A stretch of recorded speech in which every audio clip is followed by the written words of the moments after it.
Welcome everyone. On this video we are going to go over the common features and menus of a Uniview NVR. Before we get started, I'm going to assume that you have already gone through the entire wizard and initial setup of the NVR. If you have not already done so, then please check out my video on that subject. Okay, to get started, what you're going to do is right-click on the screen and go to Menu.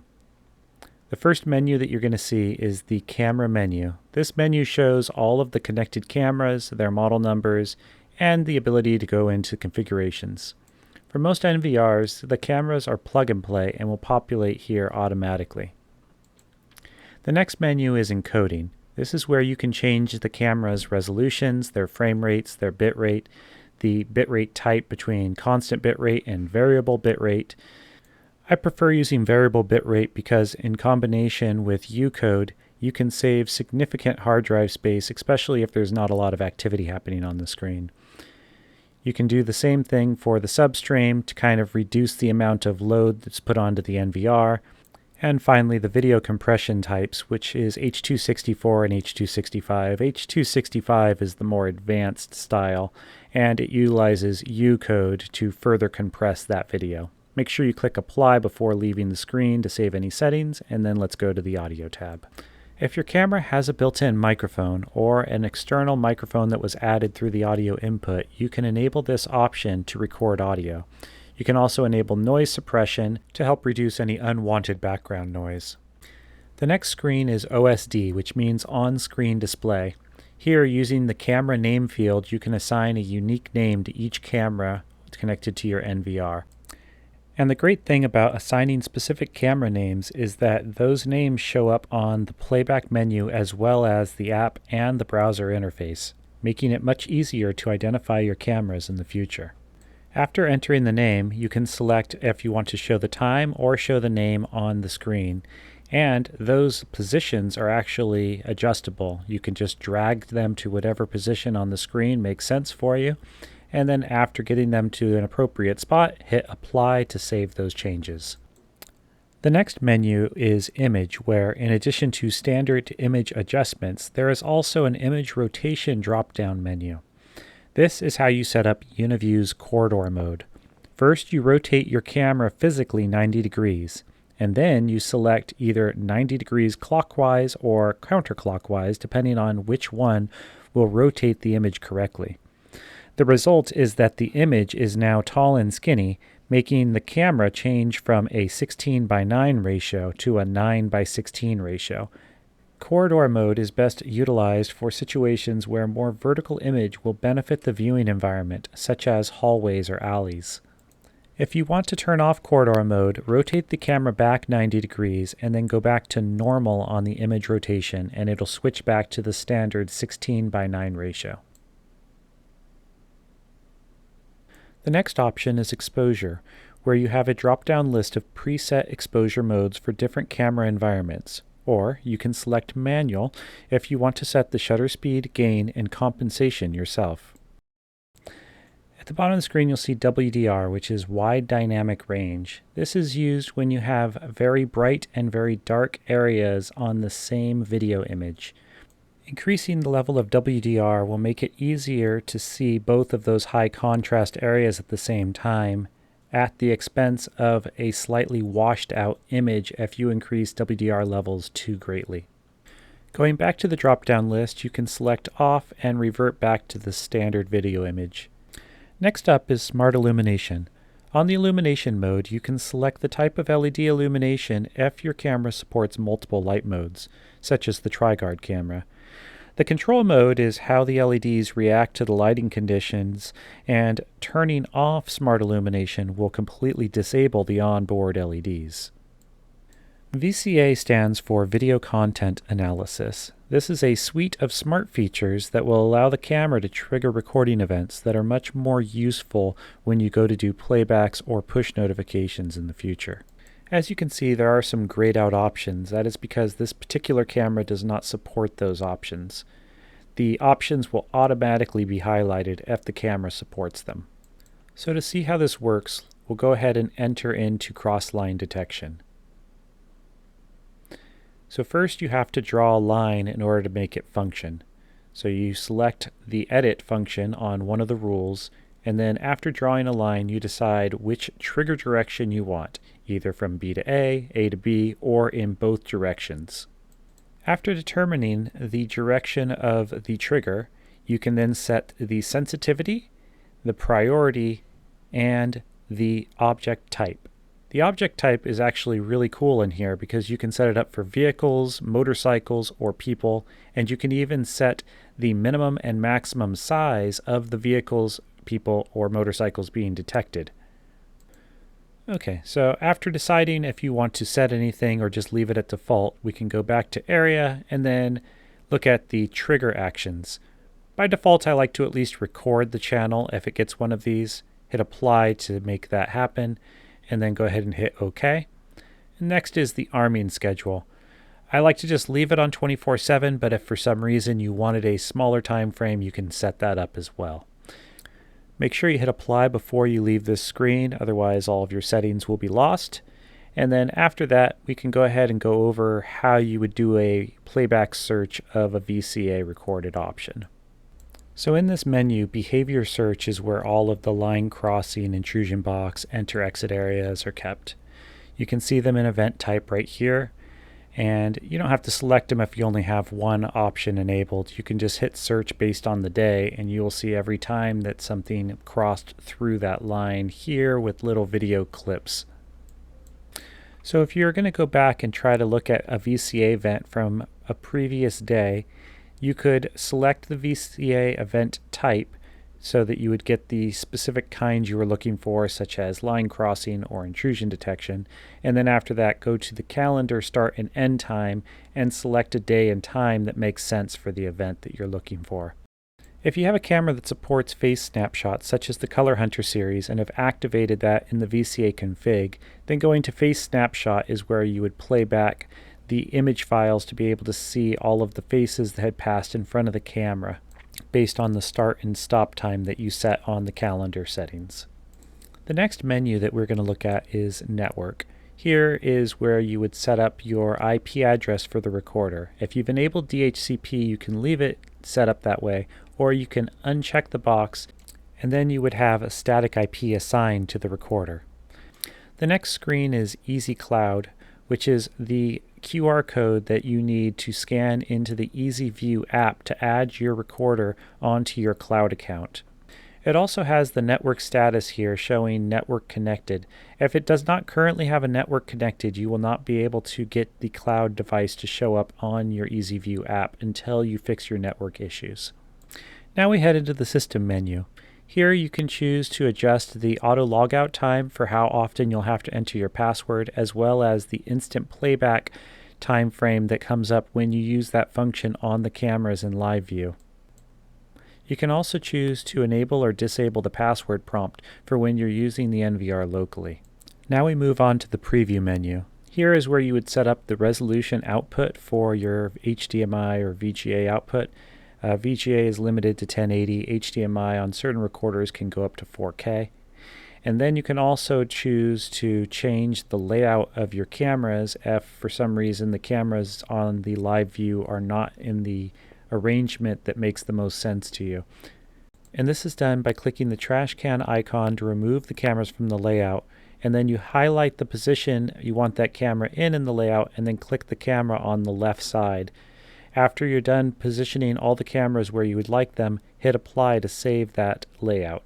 Next we click on Time, and here you can set up the auto update feature if you're connected to the internet to automatically update the date and time on the NVR and the cameras.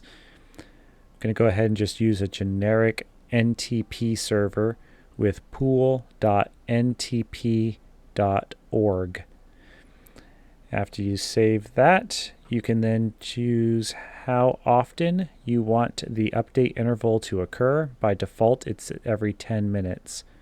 Go ahead and click Apply after making your choices, and that will automatically update the time. It may not happen right away, but if we kind of force things by making the date incorrect and then hitting Apply, you'll see that the date snaps back to the correct day on here and the correct time. Now, if you live in an area that uses daylight savings time, we actually do need to activate that. Here in California, it's on the second Sunday at 2 a.m. on March, and then the first Sunday at 2 a.m. in November with a 60-minute bias. And remember, if the time does not immediately update, just give it a little bit of time. It'll update as soon as it gets the next ping from the server. The next screen is User, where if you'd like to make any changes to your administrator account, you can enter in your existing password, go in and change the password or change the pattern or the email address used for the password resets. Also, if you click Add at the bottom of this same screen, you can create additional users and you can set up limited access to the NVR's full set of features. After this, we can go into Security. This is not commonly used, but if you'd like to set up either a blacklist or a whitelist of IP addresses that access the recorder, you would do it in this section. The next screen is for on-VIF authentication, which is enabled by default, so you really don't need to make any changes here. And then you can move on to Watermark. Watermarks are used for an extra layer of authenticity by showing that the security footage was not altered or tampered with. To use it, simply enable Watermark and then type in whatever watermark content you want to have on there. Backup is where all of your video clips are stored. They are organized by channel ID and start and stop dates and times. After clicking the search, you will have a list of all of the video clips that meet these criteria. Moving on to storage, this is where you would set the schedule for how your camera records, between normal, motion, or event, or even alarm. You can select different types by clicking on them on the right side and then use the pencil to drag the area that you would like to record in that mode. If you're going to record on motion, pre-record is how many seconds it'll record before motion, and post-record is how many seconds it'll record after the motion stops. In addition, you are not limited to a single type of recording in the schedule. You can have a combination of multiple styles by highlighting different sections of the timeline with the recording type that you want. So if, let's say, you were open Monday through Friday and wanted to record continuously when you were open, or maybe you're open Saturday for a few hours and wanted the same setting, you can set this up individually for each camera, or you can copy this and apply it to all the cameras on your NVR. Now, if you click on Hard Disk, you'll see all the connected hard drives that are in your NVR. If you wanted to format them, you would click the checkbox next to the hard drive and then click Format. And then at the prompt, click Yes. This will delete all of the recorded data on the hard drive. Okay, moving on to alarm. The first thing that you see is motion. By default, motion is set up for a full screen window. If you do not want everywhere in the camera to detect motion, you can actually go and clear this setting by hitting Clear All, and then left click and drag your mouse to create any number of motion boxes that you want. You can also hit full screen to revert it back to the original mode, and then you can go to trigger actions. By default, it records just that one channel, but you can set it up to record multiple channels if you have several cameras looking in the same area. Okay, next is alert. If you look at the drop-down list, there is a list of things that can have abnormalities. If you would like to be alerted to those, you can turn it on to either have the buzzer go off internally, have it send you an email, or have a pop-up window show up. And then on audio detection, with cameras that have the microphones, you can enable this, and there is a few different things that will trigger a camera to record based off of the audio rather than the video feeds. Just have to make sure you set it to trigger to record the camera when it occurs, and then hit apply. And then on the buzzer menu, this is just how long you want the buzzer to go off if it is activated. And finally, we get to the maintenance menu. The first tab is just the basic system info that gives the model number, serial number, and the QR code. If you go to the next screen, it'll show you all of your connected cameras and their current recording style, as well as if they have audio enabled or not. Then you can go to recording, and this right here will give you the recording style, the frame rate, and the current bit rate that it is recording at. And online users is the users that are currently connected to the recorder. And then disk showing the same information that you see in storage. If you go to Network Info, this is just a series of diagnostics tools that you can use to kind of check on the overall status of the network, including the power draw from the cameras and the total power budget. Then if we go over to Log, this is where all of the notifications show up for the recorder. Everything from basic things like motion detection to operational problems to anything that might have shown up as an alert or other failure that you may need to be aware of. So moving over to system backup, you would have to have a flash drive in the NVR in order for this to work.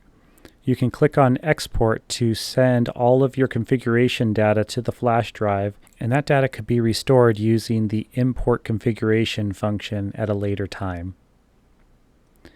Restore is used to factory default your NVR, with regular default leaving the username and network settings intact, and factory default restoring everything back to the original manufacturer's settings. And then on system upgrade, this is where you would be able to upgrade the NVR's firmware. If you go to the cloud firmware settings on here and hit check for updates, if it finds any, you would be able to then click upgrade at the bottom, and it will update the NVR to the newest firmware available from Uniview's servers. The next option down is HDD, which is the hard disk drives.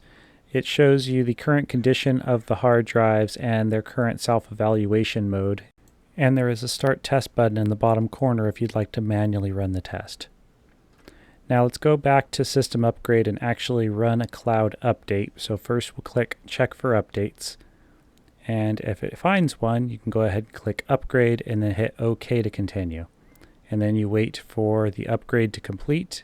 This usually takes several minutes. This is actually being sped up on this video. And once it gets to the end, it'll ask you if you would like to restart. Click OK, and your NVR will reboot. And this concludes this how-to video on all of the main menus inside of the Uniview NVR system. If you have any questions or comments, go ahead and leave them down below.